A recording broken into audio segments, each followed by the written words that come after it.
Nouvelle gamme de wash AK, gamme que vous pouvez trouver sur le site.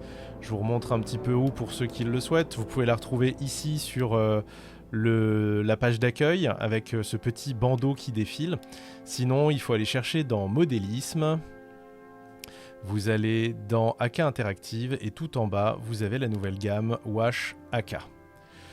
Nouvelle gamme de produits. AK a mis longtemps à les sortir, c'est quelque chose qui existe déjà depuis un moment ailleurs chez d'autres fabricants, les fameux wash, lavis, shade, voilà, trouvez le mot qui vous convient.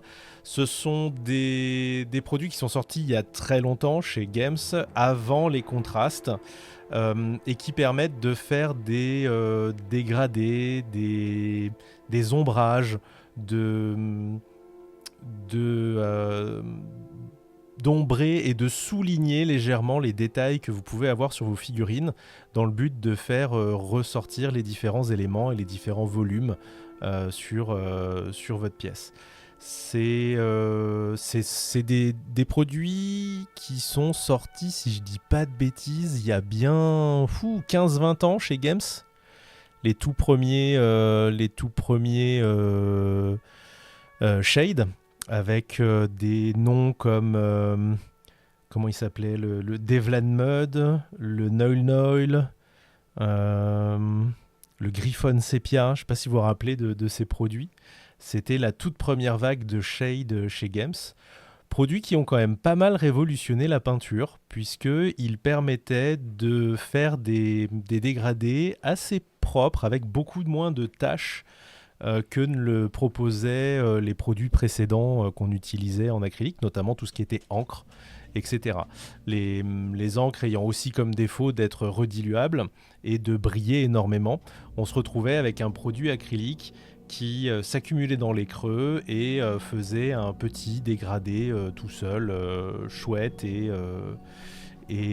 qui faisait ressortir tout ça. C'est le début aussi des techniques pré-ombrage lavis, avec les petits coups de sous-couche à la bombe, avec différentes bombes colorées pour mettre en couleur déjà ces figurines rapidement, puis les badigeonner comme ça de différents shades wash pour ombrer, ancrer et faire un petit peu de couleur. Ces différentes techniques ont ensuite en acrylique évolué vers d'autres produits comme les contrastes qui sont sortis maintenant il y a plus d'une dizaine d'années chez Games, ou à peu près une dizaine d'années chez Games,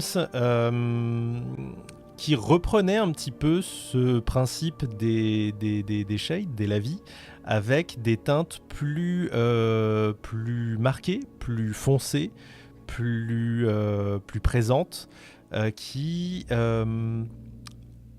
donnait une plus grande permissivité dans l'application de couleurs.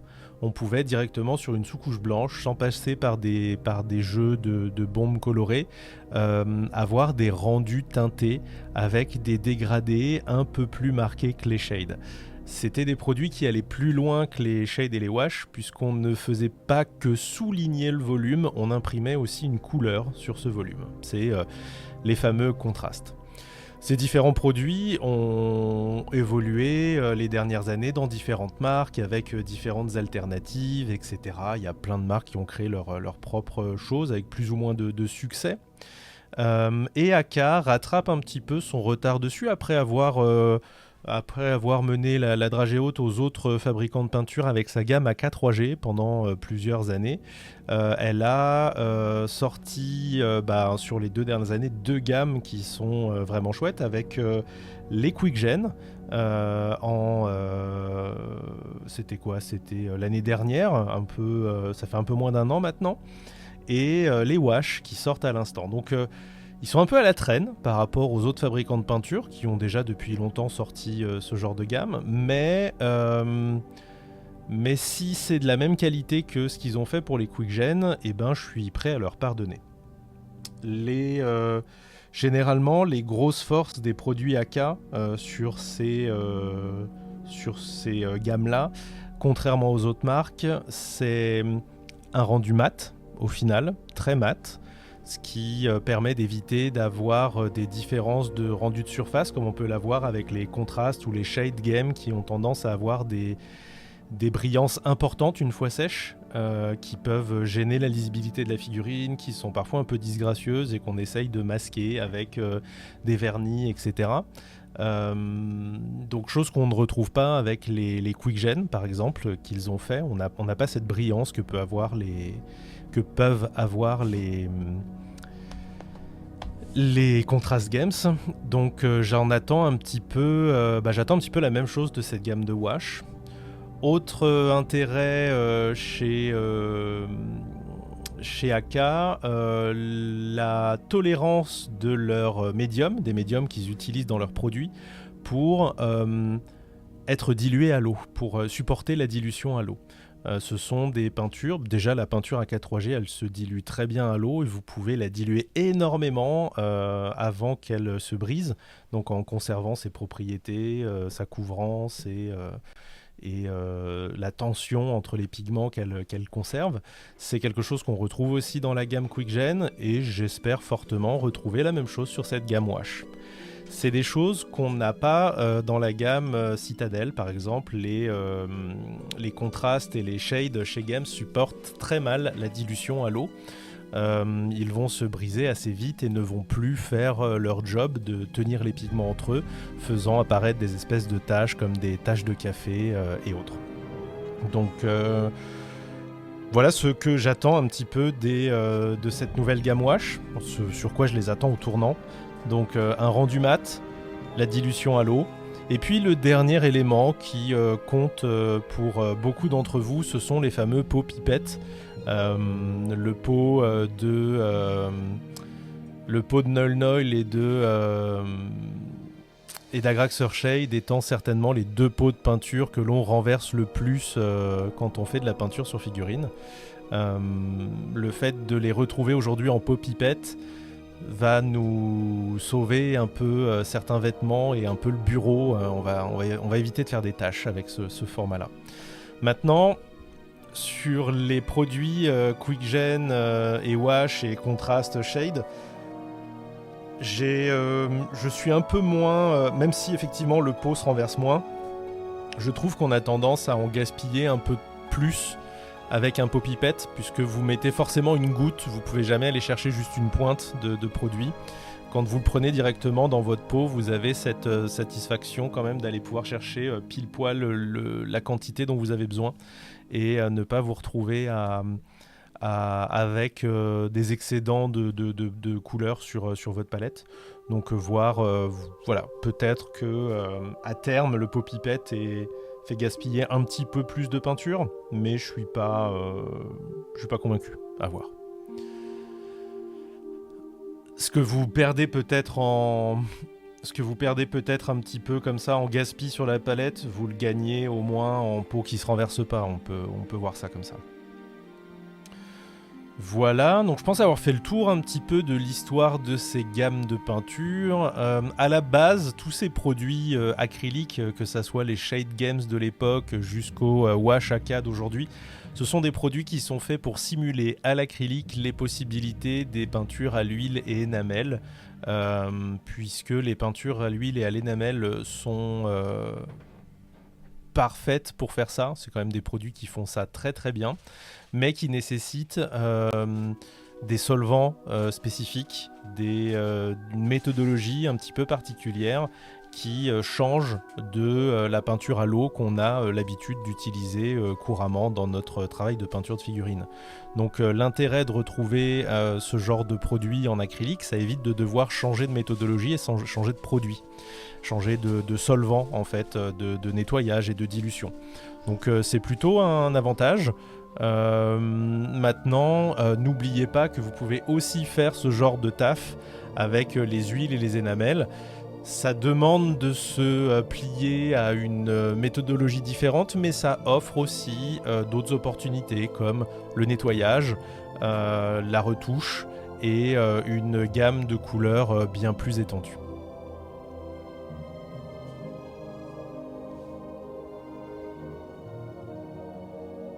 Je crois que tout le monde dans le chat est Team Pipette.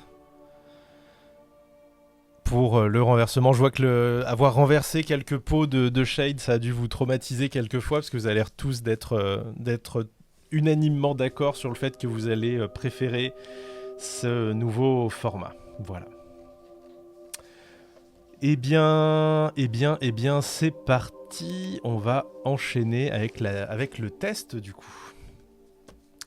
Quelque chose d'assez simple. On va se faire un nuancier. Je vais mettre une goutte de couleur que je vais étirer systématiquement avec un pinceau, histoire de voir visuellement sur une feuille blanche ce que nous propose la couleur. C'est toujours un petit peu délicat de se projeter sur la couleur, à quoi ressemble de quelle couleur est le produit. C'est toujours un petit peu difficile d'imaginer de quelle couleur est le produit quand on le voit dans le pot. Parfois, c'est un peu... ils paraissent tous un peu sombres et très proches en couleur. Donc on va se faire un petit nuancier, histoire de pouvoir réussir à se projeter plus facilement sur les teintes qu'on utilise.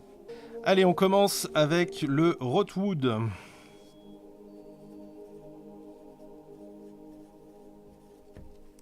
Rootwood Brown. Je vais bien les secouer. Ils ont l'air d'être très fluides déjà, ce qui semble être plutôt pas mal. Rootwood Brown qui, je pense, est notre Agraxer Shade.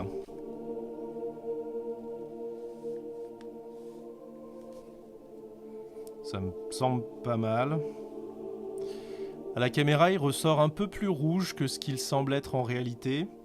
Moi, sous la main, j'ai vraiment un Agraxer Shade. Très brun. Il y a une légère viscosité. Mais ça a l'air d'être bien chouette. On a ensuite l'Obsidian Holt.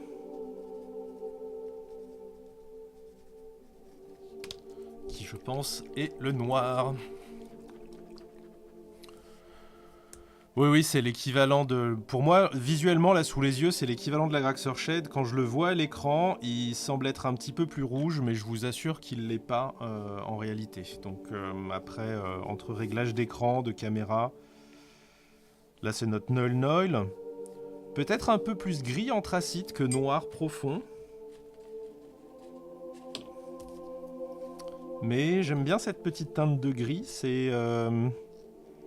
Ça évite d'avoir quelque chose de trop noir. Je suis curieux de voir ce que ça donne sur un volume et une figurine. On est plus sur un gris foncé qu'un noir. Ensuite, on a le Black Knight.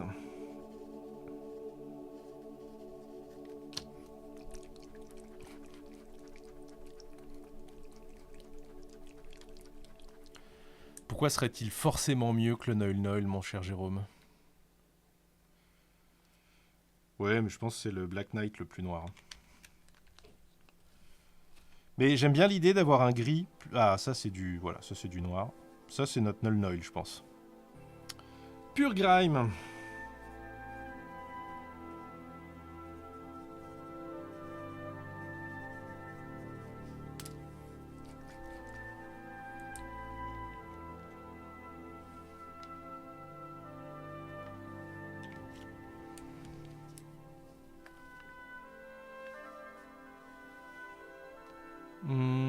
Il y a du vert dedans. Parce que c'est un vert kaki. Très foncé, mais on a... En gros, c'est comme le Rootwood. Sauf que vous remplacez le brun par un vert kaki à l'intérieur. Marron-jaune sur mon écran, ouais, c'est un peu... Le sépia, je pense que c'est l'équivalent du Séraphim sépia. Ça sent bon pour les dorures, ça. Ah, il est... J'aime beaucoup. Il est très chaud, très jaune. Il est moins jaune que le sépia de Games, qui a tendance à être, pour le coup, je trouve, un peu trop jaune. Ici, on a quelque chose qui tire presque sur les tons chers. J'aime beaucoup le rendu. Hazel Brown. Il est possible qu'en fonction du calibrage de votre écran et de vos réglages, vous n'ayez pas les couleurs exactes. Donc faites attention de ne pas non plus trop Alors, c'est ce que je craignais un petit peu, c'est quelle est la différence entre ces deux couleurs. Je trouve le sépia et l'Hazel Brown très très proches. Pas sûr qu'il y ait une grande différence entre les deux. Le Blue Moon. Non, la viscosité est la même sur tous les produits. C'est vraiment la teinte qui change. Je dirais qu'il y a un petit peu plus de jaune dans l'Hazel Brown et un peu moins dans le sépia. Le sépia tire un peu plus sur la couleur chair, là où l'Hazel Brown tire un peu plus sur le noisette. C'est quand même très très proche. J'aurais peut-être aimé un peu plus de distinction entre l'Hazel Brown et le sépia. Alors celui-là, je suis très surpris. Le carmine, qui n'est pas du tout rouge, hein, on n'a pas de shade rouge. On a un shade rose, qui est magnifique. J'ai plein d'idées dessus. Je suis juste très surpris d'avoir cette couleur en shade.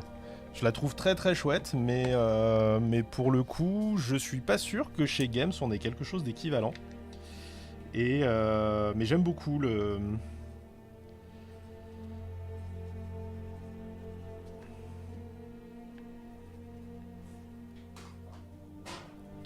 J'aime beaucoup le rendu, j'imagine très bien sur du tyrannide ou autour de plaies ou dans les creux des articulations. C'est quelque chose, je pense, qu'on va pouvoir utiliser vraiment pour teinter de la peau. Je trouve ça vraiment sympathique.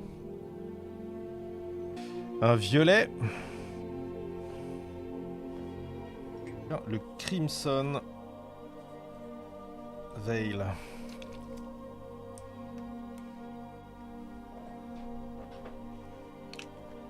Bon, ça sent pas le rouge le plus puissant. Ah, c'est intéressant. Ce que j'aime beaucoup utiliser. Alors, il paraît moins rouge sur ma feuille que ce que j'ai à l'écran. L'équivalent des Bugsman. Alors, c'est peut-être pas l'équivalent du Reikland Flash Shade, mais pas loin. Peut-être à mi-chemin entre un Reikland Flash Shade et un Fire Slayer Flash. Quelque chose qui est plutôt pas mal à poser autour dans les ombres des visages.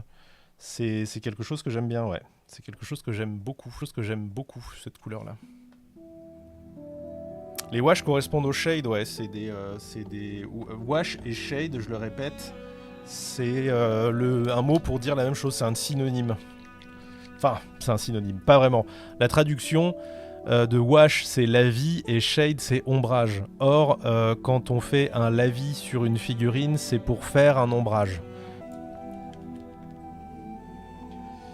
Un vert qui a l'air de plus tirer sur le Dark Angel que sur le vert kaki. Carrément, on est vraiment sur un vert Space Marine, là. Là, on est sur du vert bien marqué. On n'est pas sur un vert naturel. Le vert naturel ira plus chercher vers le pur grim si vous cherchez un kaki. Le pur grim ira plus boxer dans cette catégorie-là, là où le putrid green est vraiment très très vert. Mais comme juste après, on a un green wash.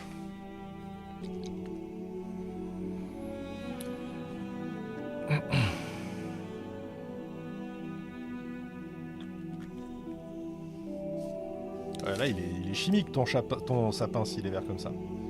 Ça, c'est plus un vert sapin. Là, on est sur un vert chaud, naturel. Pour faire du cadien. Après, on va avoir certains des wash pour lesquels j'ai le plus de curiosité. Je suis très très curieux de voir le rendu que ça va donner, ces choses-là. Parce qu'on a un vert de gris. Le sapin en plastique, ouais. Qui ressemble beaucoup au shade que Games avait sorti pour les Night Haunt. C'est un espèce de bleu pâle, un peu désaturé. Curieux de voir ce que ça donne sur de métallique. Est-ce que le rendu vert de gris va être convaincant? Très très curieux de voir ce que ça va donner.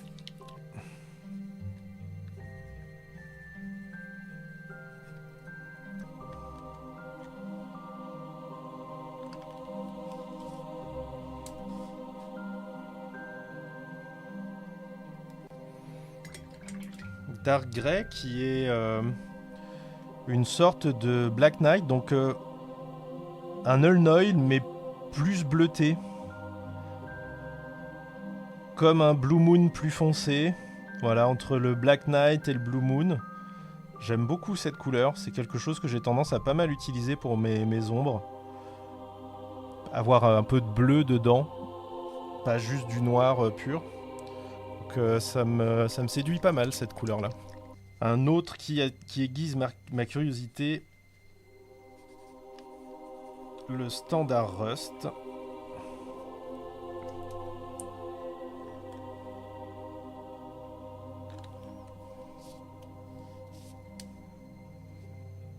Très très orange.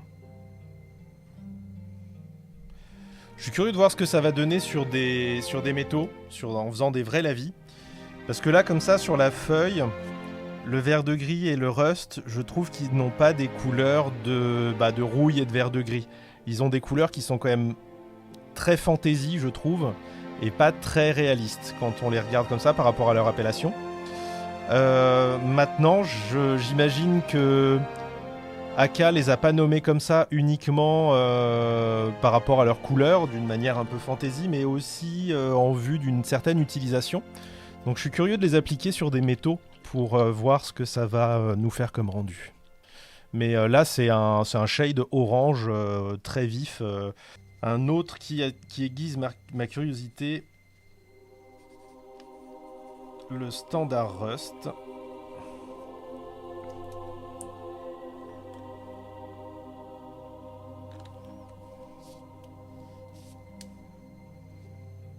Très très orange. Je suis curieux de voir ce que ça va donner sur des métaux, en faisant des vrais lavis. Parce que là, comme ça, sur la feuille, le vert de gris et le rust, je trouve qu'ils n'ont pas des couleurs de rouille et de vert de gris. Ils ont des couleurs qui sont quand même très fantaisie, je trouve, et pas très réalistes quand on les regarde comme ça par rapport à leur appellation. Maintenant, j'imagine que Aka les a pas nommés comme ça uniquement par rapport à leur couleur, d'une manière un peu fantaisie, mais aussi en vue d'une certaine utilisation. Donc je suis curieux de les appliquer sur des métaux pour voir ce que ça va nous faire comme rendu. Mais là, c'est un shade orange très vif. Le Light Rust. Light Rust me semble plus ressembler au Seraphim Sepia. Oui, c'est ça. Le Seraphim Sepia de Games, c'est plus ça que le Sepia qui est là. Le Seraphim Sepia de Games, il est un peu entre l'Azel Brown et le Light Rust en étant plus proche du Light Rust, je trouve. Ça, vous pouvez le passer sur du doré. Il y a moyen que ça fasse des dorés intéressants. Ben voilà.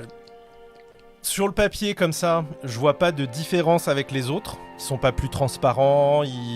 Voilà, c'est simplement une couleur différente. La couleur qu'ils utilisent, elle est pas non plus très spécifique à de la rouille. Parce que là, on a un orange assez saturé et là, on a un jaune assez saturé aussi. Mais du coup, est-ce qu'en les appliquant sur des métaux, ça nous fait des effets de rouille facilement, qui marchent bien ou est-ce que c'est simplement une appellation fantasy pour une gamme de couleurs? Je suis curieux de voir. Parce que là, c'est pareil, on a le Dirt Veil qui, s'il fonctionne bien, pourrait être un super shade pour faire des empoussiérages, pour mettre un petit voile de poussière sur une surface. Mais qui pourrait être aussi un lavis beige clair, qui pourrait par exemple être très très intéressant pour faire des capes, des lavis sur des tissus blancs, etc.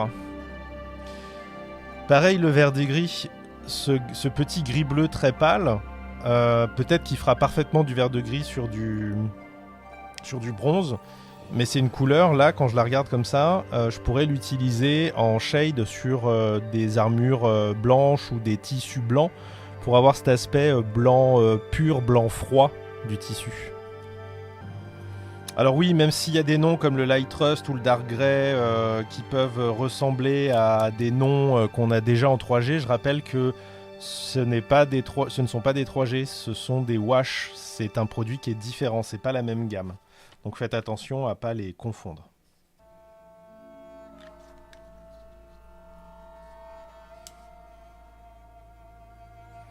Et là, on a un brun, le Wood Grain, beaucoup plus saturé que le Rot Brown. Une sorte d'Hazel Brown plus foncé. Il y a du rouge dedans, celui-ci, il est bien rougeâtre. Je vais mettre un tout petit peu de Null Null. Le Null Null, il sera ici, hein, c'est l'équivalent de celui-ci à côté. Pour voir un petit peu comment il se comporte à plat sur une feuille de papier. On voit tout de suite que c'est quand même quelque chose de très similaire. Le produit semble pas être très différent.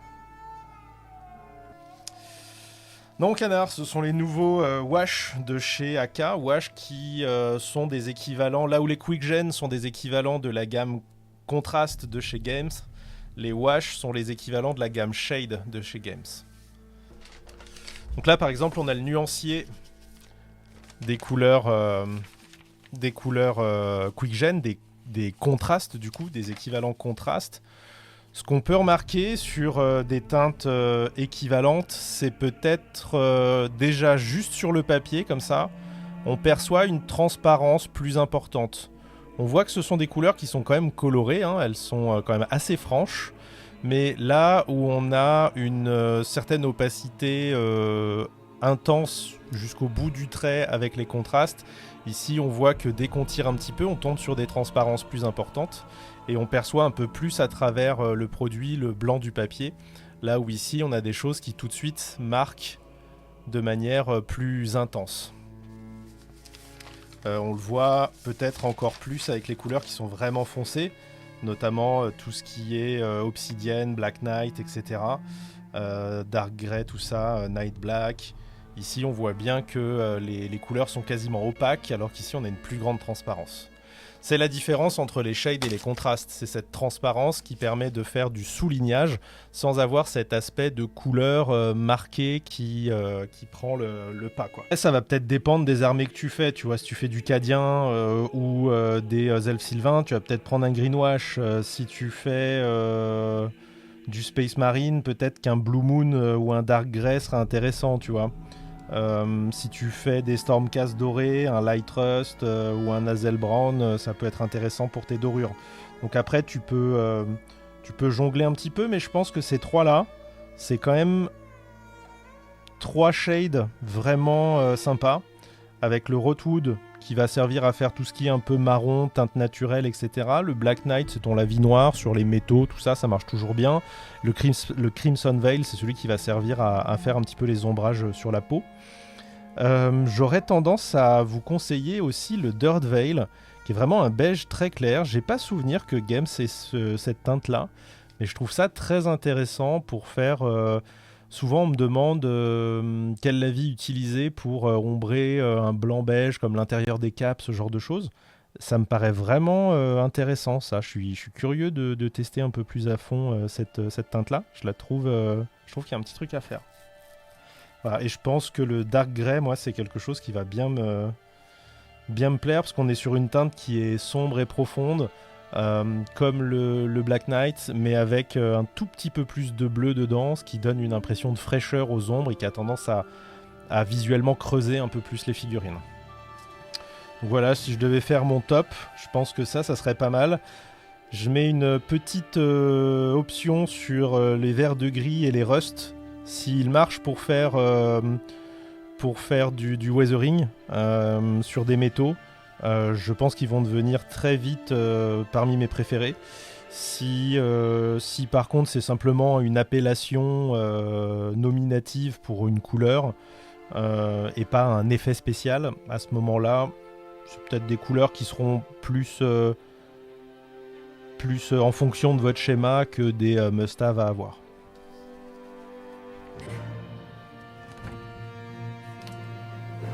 Allez, je vais enlever ces 3 petits boucliers qui, eux, me serviront à faire d'autres tests après.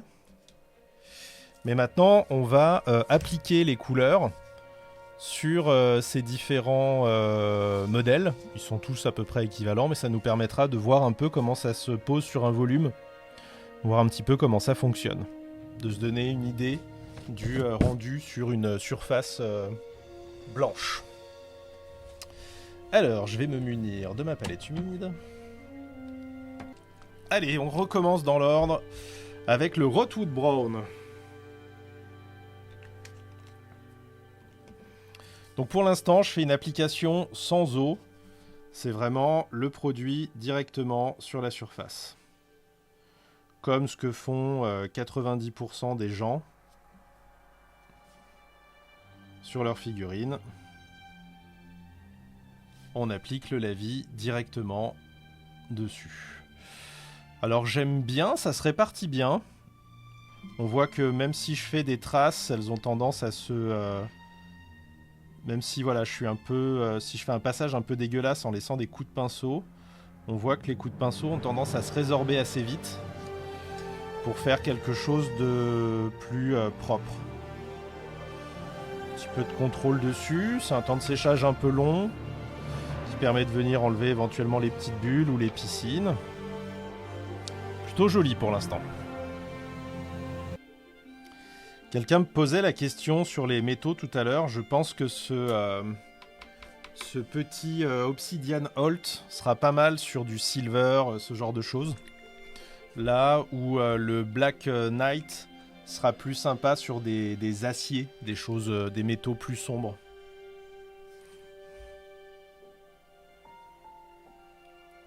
Je trouve ça intéressant d'avoir une distinction entre ces deux shades. Un shade qui soit plus clair et un shade qui soit plus foncé. Alors même si à la caméra ça ressort pas forcément. À la caméra il n'y a pas une grosse différence. Elle est très légère. Mais je trouve intéressant d'avoir la distinction. Et quand vous faites des silver, ce genre de teinte, je pense que c'est plus judicieux d'aller sur l'Obsidian que sur le Black Knight. Bonjour à toi. On enchaîne avec le Pure Grime.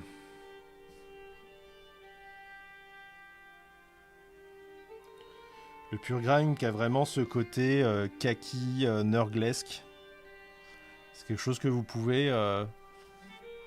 Là, ça se voit bien la distinction entre les deux. On la voyait moins sur le papier tout à l'heure, mais là, on le perçoit bien.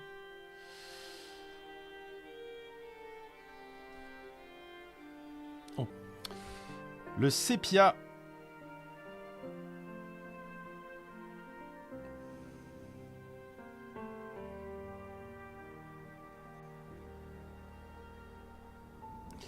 Alors, ce que j'aime bien avec ce sépia, il ressemble à l'ancien, au très vieux sépia de chez Games, qui était un peu plus orangé, un peu plus désaturé. Et je suis très très content de retrouver cette teinte. C'est une teinte qui s'utilise bien. Ça va être un petit peu l'équivalent du Chestnut Ink qu'on avait avant. Mais en teinte mat. Le Hazel Brown.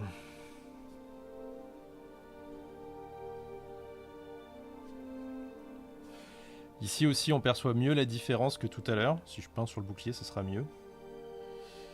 Avec ce côté un peu noisette.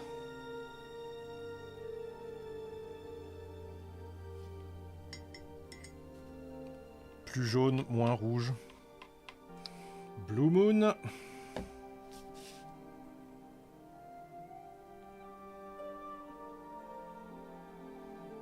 Très très bien.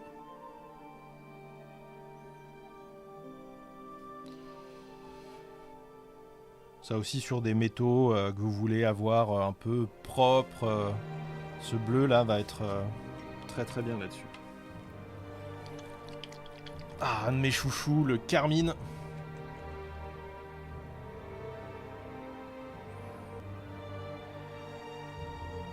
Ça pour du tyrannide, du Slaanesh, du de l'Emperor Children's. Vous le sentez pas venir là?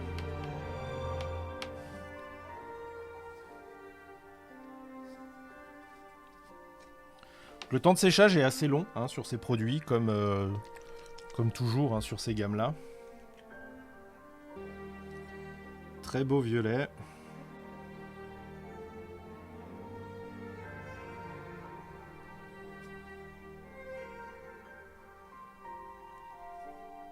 Très très beau violet.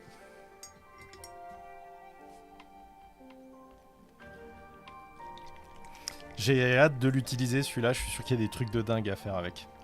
C'est comme j'aime bien enrichir un petit peu comme ça avec une pointe de rouge ou de rose. Certaines textures, j'ai hâte de l'utiliser ce rose. Ça c'est vraiment celui qui sera le plus... Je pense que celui-ci il est parfait pour la peau. Pour ombrer la peau, il marchera très très bien. Ça c'est pour vos Dark Angel. Ça c'est pour vos orques. Ou vos cadiens. Le pooling est propre et rapide, ouais. Et je fais exprès de laisser des grosses gouttes pour voir un peu comment ça allait se comporter en séchant. Mais ce que j'aime bien, c'est la vitesse et la précision avec laquelle ça détourne les objets. Ça bave très peu. On n'a pas des grands débords baveux. Le dégradé entre... ça fait vraiment un lining, quoi. Ça fait pas un dégradé. Il faut vraiment un pooling important pour que ça commence à faire une grande zone. Par contre, on voit que ça glace quand même légèrement la surface. Ça vient la teinter un petit peu.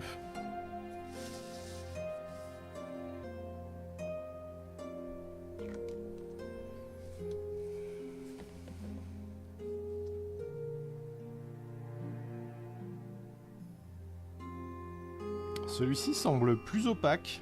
Le vert de gris semble plus opaque. J'ai pas l'impression d'en avoir passé plus pourtant, mais...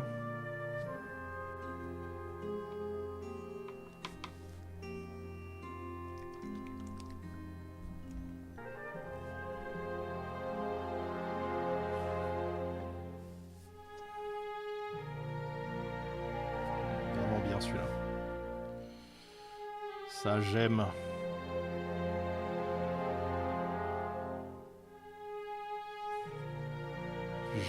J'aime.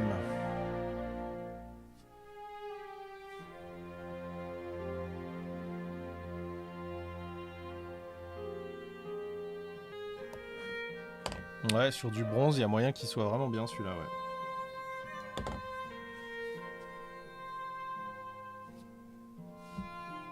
Le standard Rust est vraiment très orange, hein.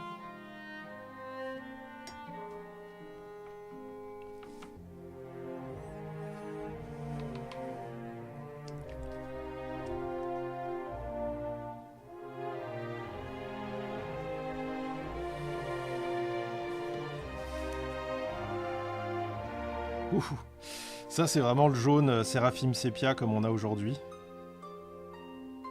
Ce qui peut être un peu perturbant dans la gamme, je pense qu'il y aura pas mal d'erreurs, c'est que les gens vont acheter le Sépia en pensant que c'est l'équivalent du Séraphim. Du Sépia de chez Games, de Citadel actuellement, alors que c'est celui-ci l'équivalent du Sépia. Ce beige clair est vraiment hyper intéressant. Très très intéressant ça comme shade. Vraiment.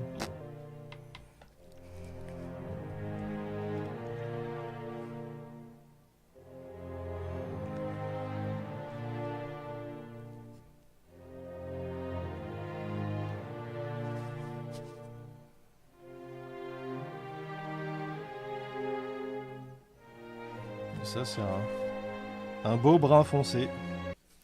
Et ben plutôt chouette. Et puis regardez en temps de séchage. Le temps que je fasse les 18 petits boucliers. Les deux premiers ont déjà eu le temps de sécher. Et c'est plutôt chouette. C'est plutôt chouette. Le pooling, même s'il se fait, ne devient pas brillant et craquelé comme on peut l'avoir chez Games. Il est quand même plutôt propre ce pooling, alors que j'ai fait exprès de laisser des traces. J'ai laissé des petites taches à droite à gauche, mais comme vous l'avez vu, on peut les guider un petit peu au pinceau. Je voulais voir si elles coulaient d'elles-mêmes. Donc on voit qu'elles peuvent rester aussi à des endroits que l'on souhaite. Ici par exemple le dégradé se fait de manière beaucoup plus propre. La transition est assez douce. Et surtout, moi ce que j'aime beaucoup, c'est le lining autour des détails, qui est très fin et très très propre. Ça c'est pas mal du tout. Parce que sur une surface, si vous faites bien attention d'enlever les poolings quand vous appliquez votre produit, vous allez pouvoir avoir juste un lining qui est très net. Et comme on le disait ces derniers jours, là, quand on parlait de netteté, là on voit bien que le produit suit parfaitement l'objet, le sculpte de l'objet. Et vous n'avez pas une ombre qui va faire des vagues. C'est plutôt bien. Ce que j'entends par là, c'est que j'attends de ce genre de produit qui m'aide à définir mon sculpte. Donc si j'ai ma flèche du chaos qui est comme ça, j'attends de ce produit qui vienne vraiment me faire une ombre qui suit proprement l'objet, afin de me la détourer et de me permettre d'avoir quelque chose de très lisible. Donc ça c'est validé, c'est cool, le produit le fait comme ça. Ça serait un problème si il avait tendance à faire un peu sa vie et à faire quelque chose comme ça. J'exagère énormément, parce que ça ferait jamais quelque chose d'aussi... on aurait plutôt quelque chose qui pourrait faire ça. Voilà.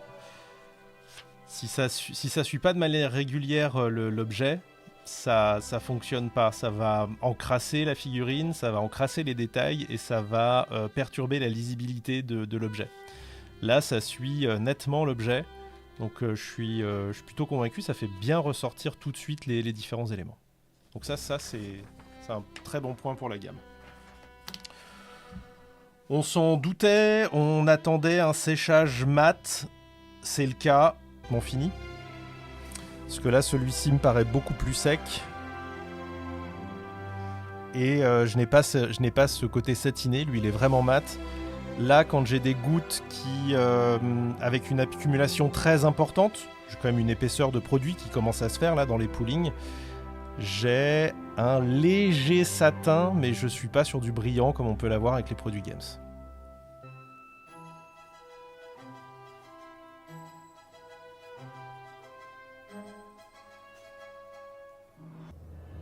La teinte, ouais. Alors, outre les poolings faits de manière un petit peu volontaire, on voit que quand c'est maîtrisé, les surfaces restent teintées de manière assez homogène. C'est pas non plus très... la teinte est pas très importante. C'est plutôt chouette. Alors, on va laisser sécher encore quelques instants. Et par comparaison, on va faire un petit null noil sur celui-ci. Donc l'équivalent du null noil, c'est celui-là. Regardons s'il y a vraiment une grosse différence.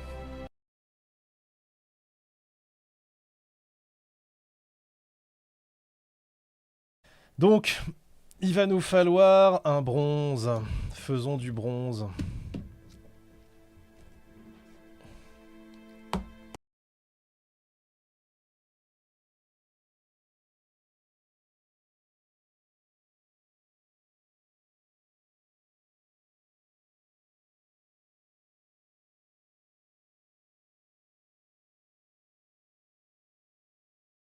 Games, puisque là on a le Quick Gen qui est passé juste après, qui est quasiment sec, alors qu'il y en avait autant sinon plus, alors que le Shade Games est toujours pas sec.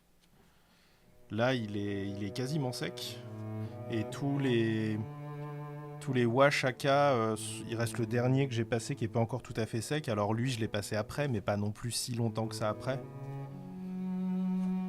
Je suis un peu surpris du temps de séchage que ça prend. Avant de passer les verts de gris et les rouilles, je vais les ombrer un Un petit peu. Vous allez les ombrer un petit peu. Donc lui, je vais lui passer un shade noir pour avoir le côté shade acier. Donc c'est le Knight, que je dise pas de bêtises, c'est avant que je me rappelle des noms. Le Black Knight.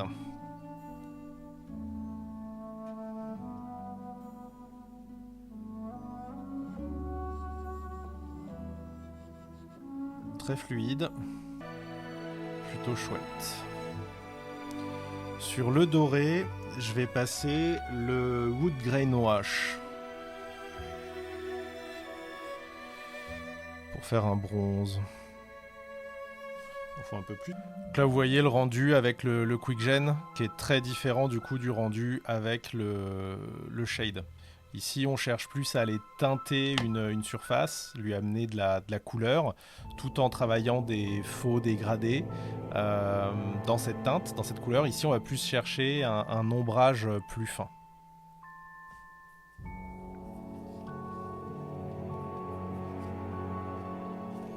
C'est pas des produits qui sont destinés à faire le même type de travail.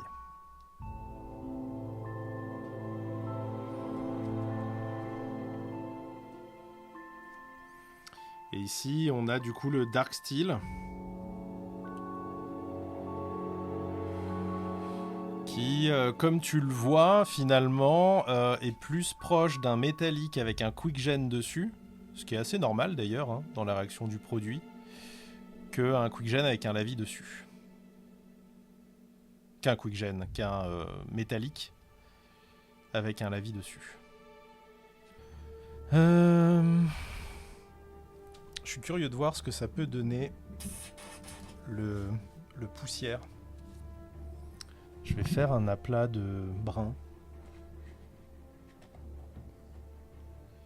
sur celui-là.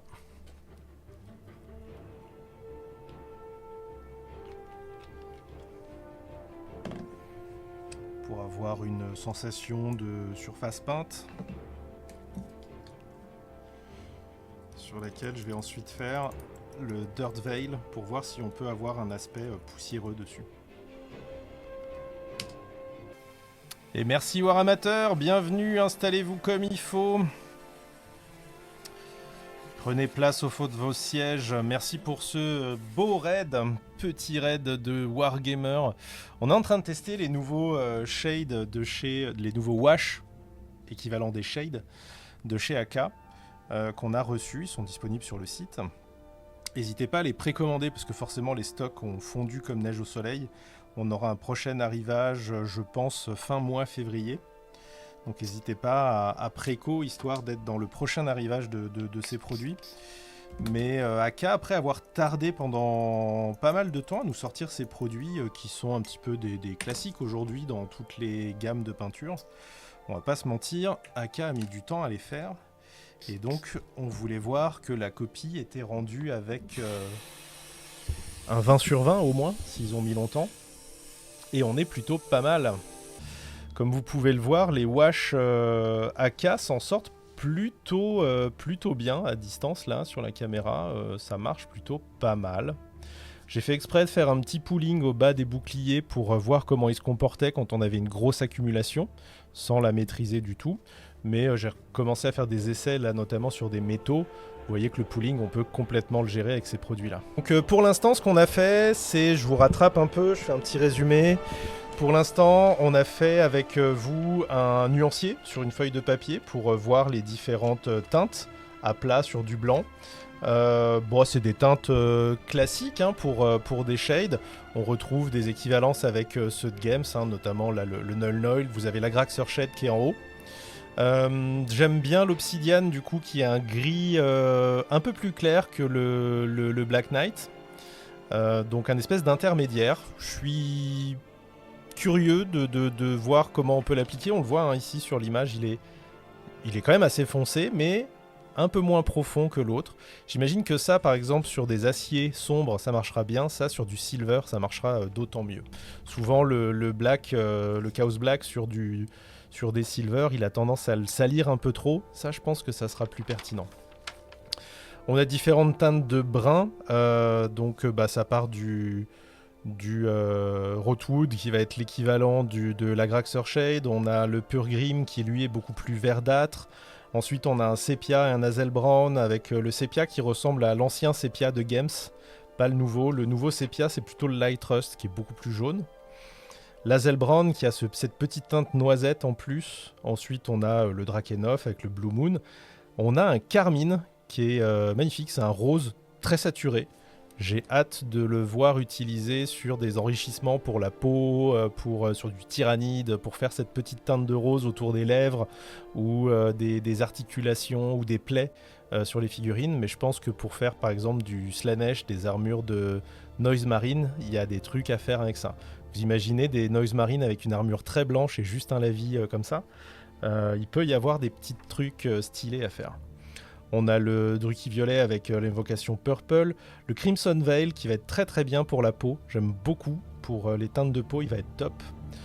Putrid Green avec ce vert un peu Dark Angel, Greenwash qui est plus kaki pour l'orc ou le cadien. Ensuite on a un vert de gris, j'en saute un, on a un Standard Rust, un Light Rust et un Dirt Veil qui, outre leurs couleurs, qui sont respectivement un bleu désaturé, un orange, un jaune, pareil un peu désaturé mais qui reste quand même bien présent, et le Dirt Veil qui est un beige. Alors très bien, le beige en la vie, c'est une très bonne surprise, hâte de voir ce qu'on peut faire avec.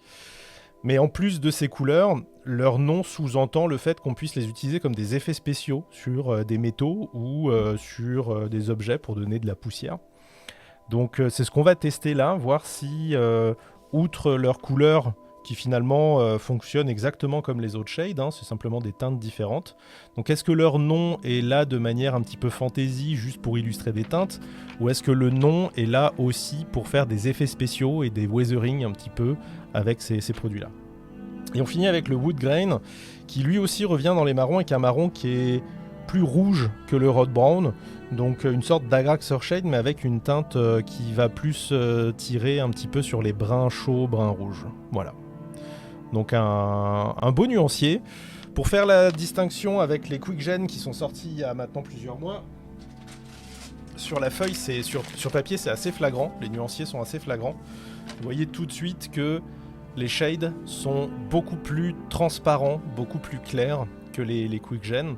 C'est le même ratio que vous avez entre les contrastes et les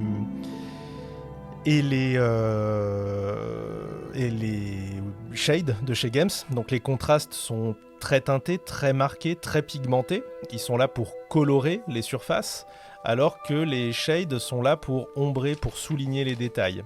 Et ben on retrouve le même ratio entre ces deux gammes. On a d'un côté la gamme Quick Gen qui est très intense, et de l'autre côté cette nouvelle gamme Shade qui est plus subtile et qui va nous permettre d'amener des nuances et de souligner les détails.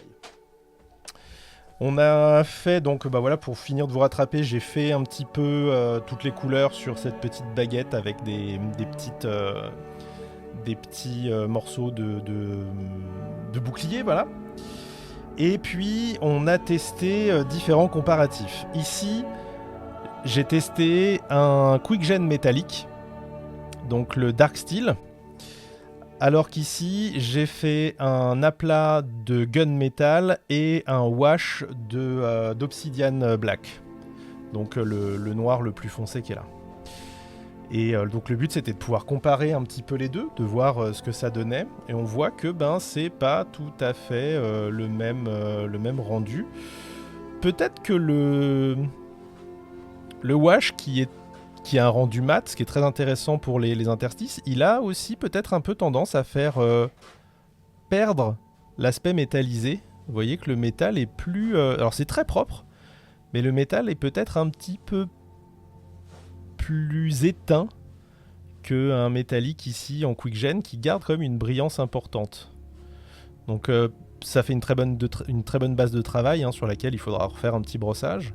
Mais vous voyez que les shades, les wash d'Aka qui ont pour intérêt d'être très mat. Si vous regardez ici, on a bien laissé sécher. Maintenant, ça fait plusieurs minutes que c'est sec. Vous voyez que même les poolings les plus importants, où il y a presque de l'épaisseur, on est sur des rendus qui restent à peine satinés dans les poolings les plus importants. Vraiment à peine satinés. Sinon, globalement, on est sur un rendu très mat.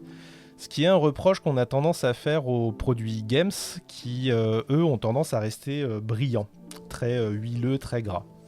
Ici, j'ai appliqué un Null Oil, qui, on le voit, a la même couleur que l'Obsidian, que le Black Knight, pardon, je vais y arriver, c'est le Black Knight.